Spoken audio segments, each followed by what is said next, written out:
What is up, guys? It's Cal, and in this video we'll be taking a look at NAZJATAR. Now, NAZJATAR is one of the two new zones that will be introduced in patch 8.2. I made a video going over Mechagon, the quests and the architecture and all that, so make sure to check that video out. Now, some backstory of this zone: it was constructed following the events of the Great Sundering by the Naga under the rule of Queen Azshara and Lady Vash. It's located in the ocean and the Great Sea, and we're here to explore it. Now, the sub quests to get into the zone aren't out yet. There's just an NPC that you can talk to get ported there as of right now. That's just on the PTR, of course. There are some quests at the main hub, like this one from Jaina Proudmoore that has to do with the war campaign. Now, the Alliance and Horde do have different start out points, so I'll be showing both perspectives, of course. So at the start here on the Alliance side, we see Lady Jaina Proudmoore along with the PvP vendors. There's also again Greymane here as well. This zone is apparently going to have some interesting PvP aspects to it. So these vendors sell some toys with a new NAZJATAR PvP currency, as well as those essence things that will be introduced in 8.2 as well. I was also curious what quest Jaina had for me, and it told me to go speak to Anduin back in Stormwind, so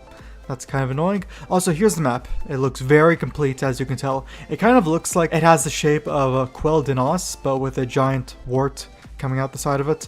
It's not on the world map yet, but it's getting there. Now, right up front here are these three NPCs that we've heard about. I think it was during some live stream. They have specific abilities and you can level them as they fight by you and whatnot. These are the ones for the Alliance, however. Now, looking at their abilities, it didn't specifically seem like one was for DPS, one was for tanking enemies, and one was for healing, but I'm pretty sure the Bladesman is more tanky, the Farseer is more of a healer, and the Hunter is more of a DPS, which does seem pretty obvious, but their abilities didn't outright seem like that. Like, the abilities from the Farseer didn't outright say that they healed you, but I grabbed him anyways, and as I was fighting enemies, I'm pretty sure he healed me, at least a little. Then searching around a bit, there's a Heroes Call board that gives you wanted quests that award you Azerites, and in searching around a bit more, there wasn't much going on, so let's check out the Horde.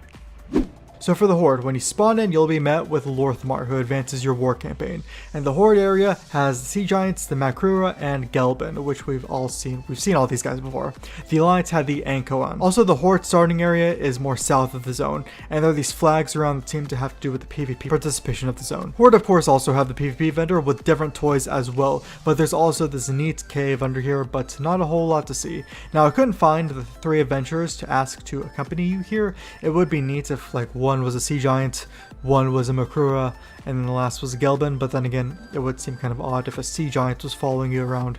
Now, since all the quests aren't out for the zone yet, at least the intro ones that bring you into the zone, I'll be showing all of those off in another video. So right now, I'll go through kind of a montage of the architecture of this zone.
So there you go.